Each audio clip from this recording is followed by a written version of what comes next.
Salut à tous. Je voudrais aujourd'hui m'adresser particulièrement à nos amis les artistes, plus particulièrement les artistes chanteurs. La première des choses dont je veux parler, c'est une invitation. Je voudrais vous inviter à vous réinventer. Vous savez, quand on veut progresser, il ne faut pas s'asseoir et dormir sur ses lauriers. Il ne faut jamais prendre pour acquis les choses qui marchent bien dans l'instant. Il faut toujours être dans la prospective. Il faut se projeter. Il faut chercher à créer des solutions nouvelles, innovantes, pour ne pas se retrouver du jour au lendemain pris dans les difficultés, les bourbiers de la situation qu'on estimait être la bonne dans laquelle on était et qui pourrait du jour au lendemain nous lâcher. Premièrement, le modèle économique. Aujourd'hui, on ne vend plus les CD. Je vois beaucoup d'artistes songer à sortir leurs œuvres sur des clés. Ce n'est pas mauvais, mais jusqu'à quand? Ce que vous devez comprendre, c'est que nous sommes engagés de façon irréversible vers ce que nous appelons la dématérialisation de la musique. Les voitures n'ont plus de lecteur CD. Les ordinateurs n'ont plus de lecteur CD. À la maison, nous n'avons plus de lecteur DVD-CD. Partout, tout ce qui lit les CD est en train de disparaître. Aujourd'hui, vous voyez encore des appareils qui ont des ports USB, mais ça va disparaître aussi. Tout est en train de se dématérialiser parce qu'on ne veut plus dépenser de l'argent pour fabriquer des supports matériels. C'est pour ça que je vous invite à vous projeter. Certes, aujourd'hui, nous sommes à l'heure du streaming. Mais le streaming a déjà commencé à montrer ses limites. Lorsque vous êtes un artiste africain et que vous diffusez votre musique sur YouTube, par exemple, et que cette musique-là fait de très bons scores, il arrive que vous ne puissiez pas bénéficier des retombées de cela parce qu'on vous dit que les écoutes n'ont pas été faites en France ou en Occident de façon générale. Et ça, pour vous, artistes africains, c'est un gros problème auquel il faut qu'on continue de penser. Il faut poursuivre la réflexion sur ce sujet. Vous êtes artiste, vous êtes focalisé sur le streaming. Aujourd'hui, c'est devenu un objet de fierté. J'ai fait 50 000 vues, 200 000 vues, 300 000 vues, 5 millions de vues, 10 millions de vues en une heure. J'ai 1 million de streams en 3 mois. Vous arrivez à vous satisfaire de ces chiffres-là qui pourtant n'ont aucun impact financier en termes de retour sur investissement. Nous savons tous combien cela vous prend en temps et en argent pour sortir des œuvres. De vous à moi, 2 millions, 3 millions de vues sur YouTube ou de stream, ça vous rapporte combien? Les chiffres sont quasi inexistants. Le peu que ça ramène au producteur ou à l'éditeur qui allait déposer votre chanson sur les plateformes de téléchargement ou d'écoute en stream, cette modique somme-là sera encore partagée entre le producteur, l'éditeur et vous. En dehors des chiffres avec lesquels vous vous vantez sur les réseaux sociaux et dans les médias, qu'est-ce que concrètement vous gagnez? C'est pour cela que je vous appelle à la réflexion. Moi, j'ai des propositions à vous faire. Plutôt que de déposer vos chansons sur des plateformes dites de streaming, on les écoute par milliers et par millions et vous ne percevez rien. Pourquoi est-ce que vous ne faites pas de vente directe? Qu'est-ce que ça signifie? Plutôt que de donner ma chanson à un opérateur de streaming, je mets ma chanson sur une plateforme qui m'appartient et je propose à ceux qui m'aiment, ceux qui aiment ma musique, ma fanbase, toutes ces personnes-là qui se mobilisent pour propulser ma carrière, je leur propose d'acquérir ma chanson à un coût modique. Si par exemple je dis 25 francs une chanson qu'on peut payer soit par carte bancaire, soit par mobile money ou par tout autre mécanisme existant, ici au moins l'impact sera plus considérable.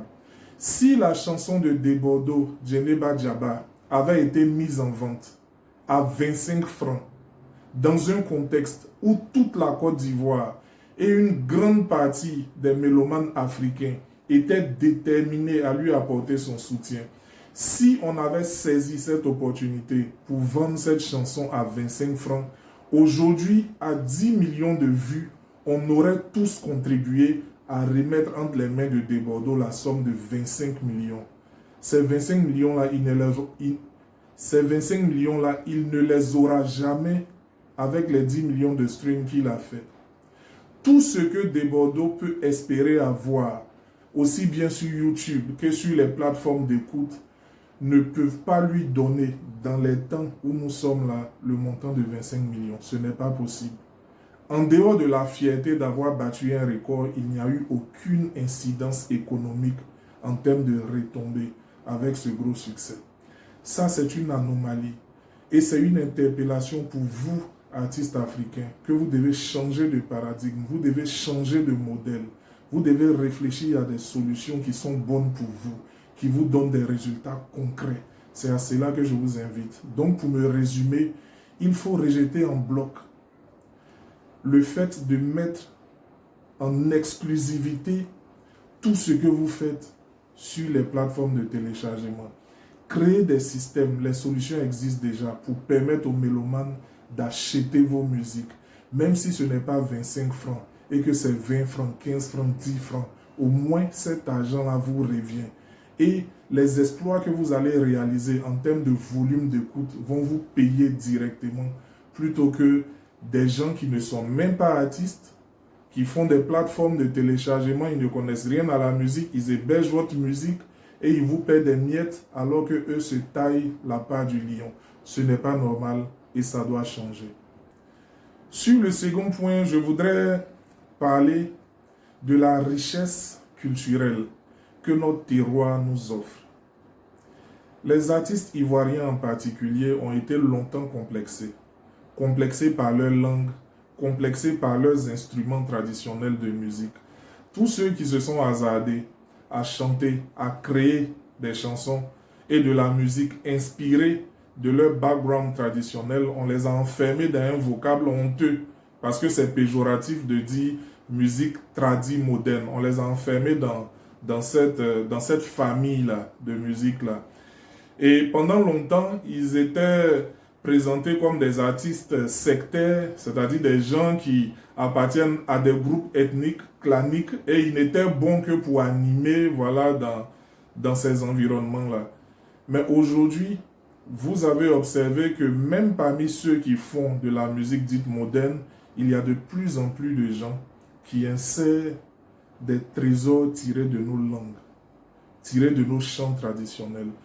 J'en veux pour preuve les succès fulgurants de Roselyne Layo, après bien entendu cette très belle carrière que Onel Mala nous a offerte. Il y a aussi à la suite de Roselyne Layo, la jeune Moula qui, elle, ayant commencé dans un style purement urbain, s'est trouvée à un moment à la croisée des chemins. Et là, son rebondissement est plus que spectaculaire, j'ai envie de dire, c'est une belle réussite. Parce qu'elle a compris que dans le background traditionnel, dans nos langues, dans notre terroir, il y a des trésors. Elle a décidé, en s'appuyant sur le terroir BT, de rebondir avec une superbe chanson. Et aujourd'hui, le résultat est là. Vecho Lolas est sur la même lancée. Un artiste pétri de talent qui malheureusement n'a pas eu le succès escompté pendant de longues années. Mais aujourd'hui, avec son dernier single, les résultats parlent en sa faveur. Ce qu'il a fait est potable et beaucoup apprécié. Je voudrais donc vous conseiller de vous pencher sur ce que vos dévanciers qui ont impacté le monde, l'Afrique d'abord et le monde ensuite, ont déjà réussi. Ernesto Djedje, Louga François, Jimmy Hyacinthe, Ala Thérèse, tous ceux-là, ce sont des monuments venus de la Côte d'Ivoire. Ils sont partis sur ce qu'ils avaient d'intime, de personnel, de local, de traditionnel, et ils se sont imposés au monde entier.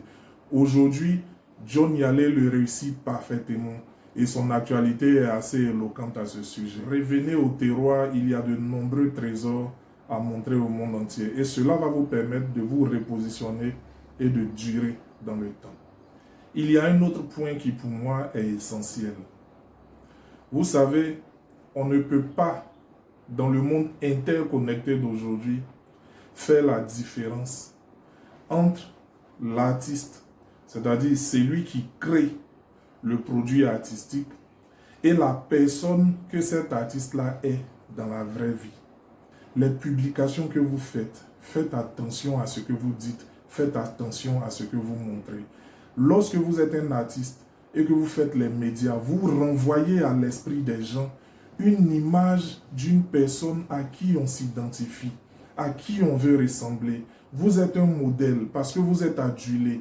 On vous aime pour ce qu'on voit. Vous êtes brillant, vous êtes beau dans vos habits, dans vos belles voitures. On vous voit en studio en train de trimer, en train de travailler. Vous vous battez avec toutes les ressources que vous avez pour nous faire plaisir. Pourquoi prendre le risque de gâcher les efforts ou les résultats de tous ces efforts-là avec une image qui elle-même dans la vie privée ne coïncide pas avec tout ce rêve que vous avez bâti pour les mélomanes que nous sommes? Veillez avec une grande attention à qui vous êtes dans le privé. Vous n'êtes pas obligé de tout nous montrer. Vous avez le droit, vous aussi, à une vie privée. Il faut faire attention à ne pas inviter, convoyer sa vie privée dans sa vie publique. En vrai, ce qui se passe, c'est que lorsque vous avez l'impression que les gens s'invitent dans vos vies privées, c'est parce que vous-même, vous leur avez montré les portes de cette vie-là. Si les portes de votre vie privée restent fermées, tout ce qu'on ne verra, ce sera que vos exploits musicaux, les exploits liés à vos carrières. Mais si vous ne faites pas de différence, parce que vous êtes aimé, vous commencez à publier tout ce qui est de votre intimité sur les réseaux sociaux, vous allez vous créer davantage de problèmes parce que le jour où quelque chose va mal tourner, on vous ramènera au visage tout ce qu'on a vu, grâce à vous d'ailleurs, tout ce qu'on a vu dans votre vie privée. Faisons attention encore sur ce point précis. Poursuivons sur un point qui, je pense, a été longtemps débattu par plusieurs d'entre nous. On entend souvent des artistes qu'on a perdu de vue depuis belle lurette dire « je fête bientôt mes 40 ans de musique, je fête bientôt mes 60 ans de musique ». Il faut qu'on se pose les bonnes questions. Est-ce que c'est la carrière, la durée dans la carrière que vous fêtez, ou bien c'est l'anniversaire de votre toute première chanson? Parce qu'il y a des artistes qui ont sorti une chanson à succès en 1963 et qui reviennent en 2024 alors qu'on ne savait même plus si ces personnes-là étaient vivantes ou mortes, nous dit un beau matin qu'elles viennent fêter 40 ans ou 50 ans ou 60 ans de musique. On veut bien comprendre qu'une chanson qui vous a marqué puisse avoir un anniversaire digne de ce nom. Mais invitez-nous à l'anniversaire de la chanson parce que vous n'avez pas eu de carrière musicale. Faire une chanson qui a eu du succès et réapparaître au bout de quelques dizaines d'années, dire qu'on vient fêter l'ensemble d'une carrière, c'est un manque de respect pour les mélomanes que nous sommes. Je vous invite, vous les artistes d'un certain âge, à faire attention et à respecter ce qui est en train de se construire maintenant. Si vous voulez qu'on fête vos carrières, ayez des carrières entretenues. Si vous voulez aussi qu'on fête l'anniversaire d'une chanson qui nous a tous marqués, nous n'avons pas de problème aussi à cela. Mais il faut bien qu'on sache pourquoi on s'en va payer pour assister à votre spectacle. Parce qu'il y va du respect du mélomane aussi. Ça, c'est très important. À tous les jeunes de la génération actuelle, comprenez que ce message, même s'il s'adresse aux anciens, vous concerne tout aussi. Lorsque vous faites une chanson à succès, ne vous en tenez pas qu'à elle seule. Continuez de travailler, batailler, que ça marche ou pas, c'est votre voie, c'est votre destinée, c'est le chemin que vous avez choisi. Continuez de vous battre. Échouez, réussissez, mais n'abandonnez pas, continuez. Quand ainsi vous reviendrez dans 30 ans ou 40 ans pour nous dire que vous fêtez votre carrière, on aura fait tout ce parcours-là avec vous. On viendra vous célébrer parce que vous méritez d'avoir été persévérant, résilient. Et donc cette fête-là, on la fera en votre honneur. C'est tout aussi simple. Alors, j'espère avoir fait le tour de toutes les questions qui me passaient à l'esprit et sur lesquelles j'ai pris le temps de réfléchir, mais je ne vais pas me permettre de terminer sans parler d'un point essentiel. Moi, j'aime beaucoup assister au spectacle. Je respecte tous les artistes qui veulent proposer au public, au grand public, ce qu'ils savent faire en les conviant à des concerts ou des spectacles divers. Mais attention, ces dernières années, on a vu un peu de tout et n'importe quoi. Vous arrivez à un spectacle d'une personne connue, d'une personne respectable, qui vient ou qui promet s'exprimer pendant 2 heures de temps, c'est-à-dire nous mettre dans son univers, nous plonger dans son univers musical pendant 2 heures de temps. On s'attend à un spectacle d'une telle envergure. Qu'est-ce qu'on découvre? Déjà, un spectacle qui commence avec un retard, mais qui frise la foutaise et le manque de respect. Et ensuite, quand il arrive, à peine la tension est-elle montée d'un cran, à peine nous nous plongeons dans son univers, que l'individu arrête de chanter et il commence à faire les louanges des personnes qui sont venues assister à son spectacle. Les Zouglous, franchement, ce n'est pas un tir groupé, mais c'est une interpellation visée. Pour vous particulièrement, c'est un peu abusé. Vous allez appeler. Souvent, la personne même ne se lève pas. Mais vous n'avez même pas d'égard et de considération pour les autres personnes qui sont assises. Vous allez passer tout le temps à appeler, à citer le nom de la même personne. Et on est là, on est venu vous assister, mais finalement, on se rend compte que vous venez faire l'appel des gens susceptibles de vous donner de l'argent. Et quand bien même ceux-là se lèvent, mais c'est fini. Le spectacle s'est arrêté parce qu'ils vont passer tout le temps à se pavaner sur la scène, à distribuer de l'argent, à recevoir des éloges. Et pendant ce temps, les centaines et les milliers d'autres spectateurs sont là passifs et ils vous regardent. Ce n'est pas une bonne attitude, c'est un manque de respect. Il faut éviter ça. Si quelqu'un a de l'argent à vous donner, soit il vous le donne avant le spectacle ou après. Le spectacle doit rester un spectacle. Ce que vous avez prévu faire là, faites-le. Ce n'est pas le lieu de dire, bon, je voudrais vous présenter le neveu à ma mère, le grand-oncle de mon père, ou monsieur le ministre X, ancien conseiller de Y. On n'en a pas besoin. Ça, vous pouvez faire ça sur d'autres canaux, mais pas dans un moment où nous avons payé pour bénéficier de quelque chose de précis. Nous n'en avons pas besoin. Il faut que ça s'arrête. On parle de spectacle. Si vous nous promettez un spectacle à plaisanterie, on vient. En ce moment-là, on sait à quoi on s'attend. Mais si vous nous invitez dans un voyage au cœur de l'aventure dans laquelle vous nous avez entretenus tout le long de votre carrière, il faut que quand on arrive, ce soit effectivement pour en bénéficier. Ça suffit. Ça suffit. Passons à autre chose, devenons de plus en plus professionnels. Ce sera mieux pour tout le monde. Merci beaucoup.